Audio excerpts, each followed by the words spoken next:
পাবনা জেলার সাথিয়া থানা ধুলাউড়ি ইউনিয়নের রাউতি গ্রামে আগুন লেগে আব্দুল জলিল মাস্টারের বাড়িতে সবকিছু পুড়ে ছাই হয়ে গিয়েছে। প্রত্যক্ষদর্শীরা জানান কারেন্টের শর্ট সার্কিট থেকে ভয়াবহ আগুনের সূত্রপাত হয়, অর্থাৎ ফ্রিজের কর্নার থেকে এই আগুনের সূত্রপাতটি হয়েছে। বৈদ্যুতিক আগুনে নিঃস্ব পরিবার, প্রায় কয়েক লক্ষ টাকার ক্ষতিগ্রস্ত হয়েছে এই পরিবারটি। অতিরিক্ত তাপমাত্রা বাড়ছে, বৈদ্যুতিক শর্ট সার্কিট ঝুঁকিতে ঘরবাড়ি, তীব্র গরমে বৈদ্যুতিক লাইনের চাপ বাড়ছে এবং অগ্নিকাণ্ডের ঘটনাও ঘটছে।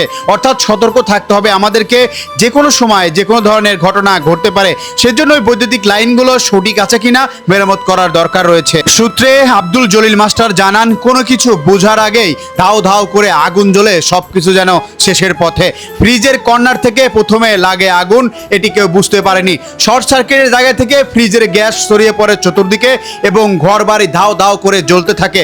পুরুষ মানুষ বাড়িতে না থাকার কারণে কোনো উপায় না পেয়ে মহিলারা চিল্লাচিল্লি শুরু করে।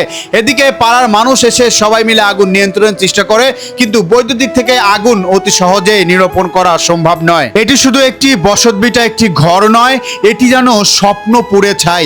মানুষের তিলে তিলে জমানো এই ঘর বাড়িতে তার প্রয়োজনীয় জিনিসপাতি, স্মৃতি, সব ধরনের জিনিসই যেন থাকে একটি ঘরের মধ্যে। সেই ঘর যখন পুড়ে ছাই হয়ে যায়, এটি আর বলার মতো কোনো ভাষাই থাকে না। তার জীবনের সঠিক সঞ্চয়, সময়ের স্মৃতি সবকিছু যেন পুরে ছাই হয়ে গিয়েছে এই ঘরটির মধ্যে। এই ঘরটাতে ছিল তাদের স্বপ্ন, এই ঘরটাতে ছিল অনেক স্মৃতি, এই ঘরটাতে ছিল ভালোবাসার অনেক চিহ্ন, কিন্তু আগুনের লেলিহান শিখা মুহূর্তেই সবকিছু কেড়ে নিল। আর শুধু ছাই পড়ে আছে আর গন্ধ। ঘর পুড়লে শুধু দেয়াল নয়, পুড়ে যায় স্মৃতি।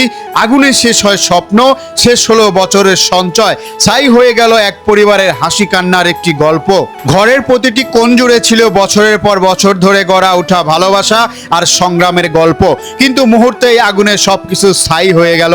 এখন শুধু খোলা আকাশের নিচে ছাই দেখা ছাড়া আর কোনো ভাষাই নেই তাদের মুখে। এই বাড়ির মানুষ বলছে, হঠাৎ করে আগুনের শিখা দেখতে পায়, মুহূর্তেই ঘরে ছড়িয়ে পড়ে আগুন, আর কোনো কিছু বুঝে ওঠার আগেই যেন পুরে ছাই হয়ে যায় সবকিছু। এই ভিডিও থেকে আমাদেরকে শিক্ষা নিতে হবে, তাপমাত্রার মধ্যে আপনার ফ্রিজ ঠিক আছে কিনা, বৈদ্যুতিক লাইন ঠিক আছে কিনা, কোনো শর্ট সার্কিট হওয়ার সম্ভাবনা আছে কিনা, সবকিছু ঠিকঠাক করে তারপর বৈদ্যুতিক লাইন চালু করুন। পাবনা জেলার সাথিয়া থানা ধুলাউড়ি ইউনিয়নের রাউতি গ্রামে আগুন লেগে আব্দুল জলিল মাস্টারের বাড়িতে সবকিছু পুড়ে ছাই হয়ে গিয়েছে। প্রত্যক্ষদর্শীরা জানান, কারেন্টের শর্ট সার্কিট থেকে ভয়াবহ আগুনের সূত্রপাত হয়, অর্থাৎ ফ্রিজের কর্নার থেকে এই আগুনের সূত্রপাতটি হয়েছে। বৈদ্যুতিক আগুনে নিঃস্ব পরিবার, প্রায় কয়েক লক্ষ টাকার ক্ষতিগ্রস্ত হয়েছে এই পরিবারটি। অতিরিক্ত তাপমাত্রা বাড়ছে, বৈদ্যুতিক শর্ট সার্কিট ঝুঁকিতে ঘরবাড়ি, তীব্র গরমে বৈদ্যুতিক লাইনের চাপ বাড়ছে এবং অগ্নিকাণ্ডের ঘটনাও ঘটছে। অর্থাৎ সতর্ক থাকতে হবে আমাদেরকে, যে কোনো সময় যে কোনো ধরনের ঘটনা ঘটতে পারে, সেজন্য বৈদ্যুতিক লাইনগুলো সঠিক আছে কিনা মেরামত করার দরকার রয়েছে। সূত্রে আব্দুল জলিল মাস্টার জানান, কোনো কিছু বোঝার আগেই ধাও ধাও করে আগুন জ্বলে সবকিছু যেন শেষের পথে।